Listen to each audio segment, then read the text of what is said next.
a sound that was coming out of the ground. It was a really eerie sound. The sound was going woo, woo, woo.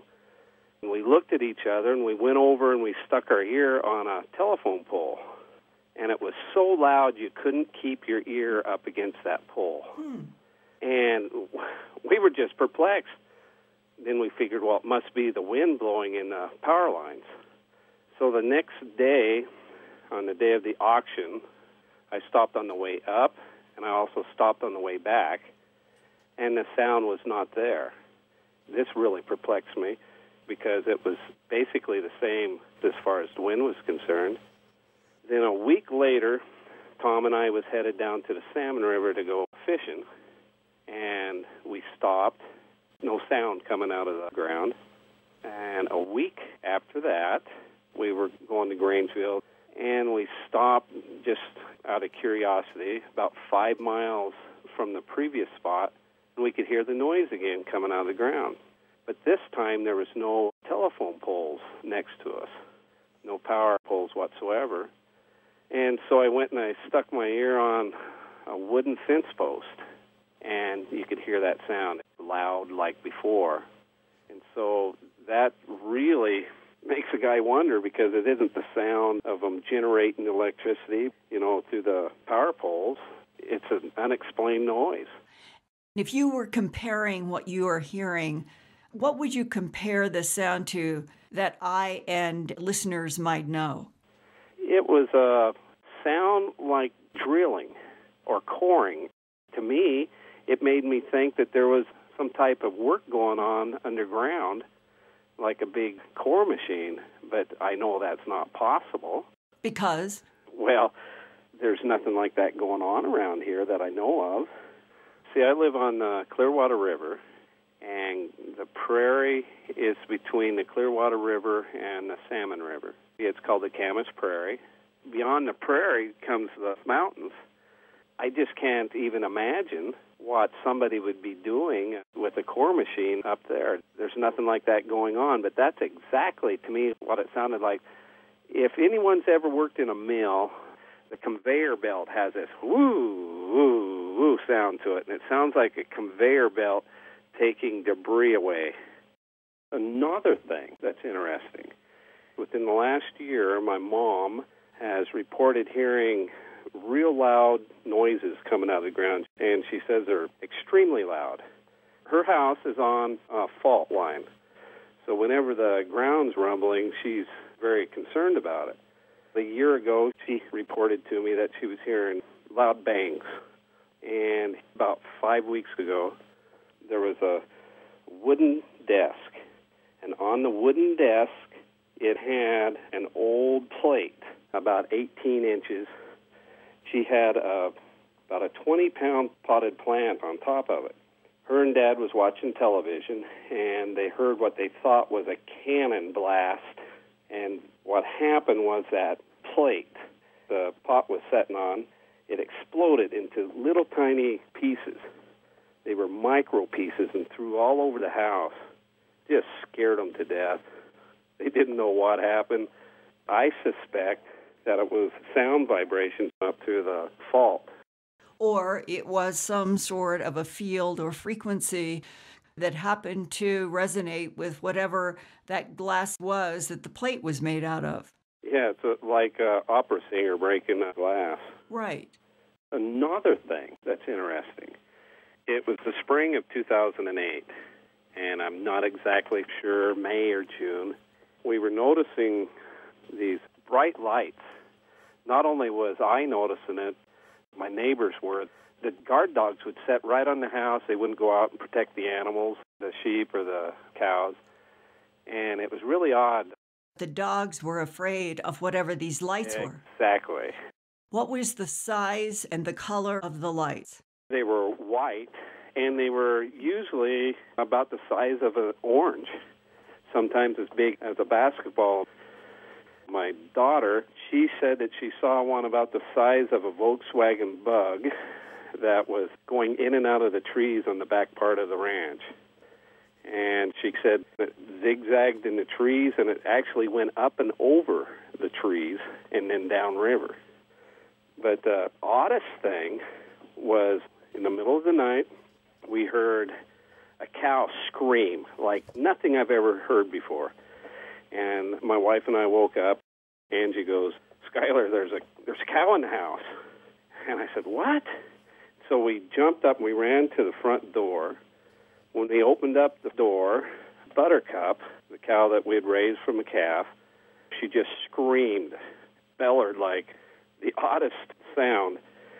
She turned around, she ran. I grabbed my spotlight because I keep a spotlight and a gun handy for raccoons. They eat us alive up here. And the cow ran across the lawn, jumped over the cattle guard, and I had the spotlight on her. She ran up and over the hill, and my wife and I and the kids were just perplexed. We couldn't understand what in the heck had just happened. And we turned around, and in the corner of the pasture, there was about 15 cows huddled, and there was a ball of light that was picking on them. These cows were scared to death. The light was about the size of a grapefruit, and it was darting down at them, and the cows were scared to death of it. And when I turned the spotlight on the light took off. It's the most oddest experience I've ever had in my life. If Kamei, Idaho is experiencing cycles of high strangeness, so is the Clintonville, Wisconsin region, 1,500 miles east.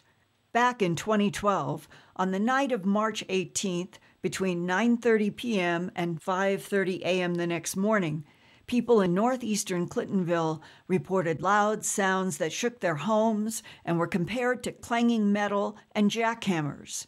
Some thought the vibrations were coming from underground.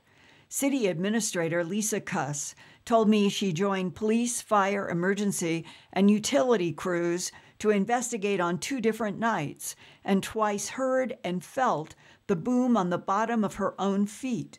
But USGS said there was no seismic activity.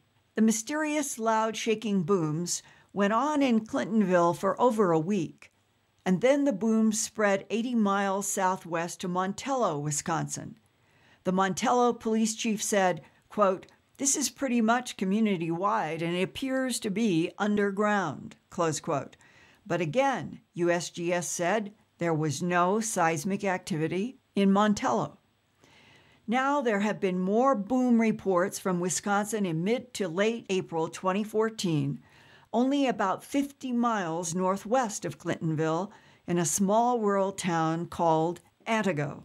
One longtime resident there is Ron Eldridge. He's now 59 and retired, but he served in the U.S. Army until a back injury and then earned a master's degree in science education at the University of Wisconsin, followed by work as a guidance counselor at the Lincoln Hill School for Boys.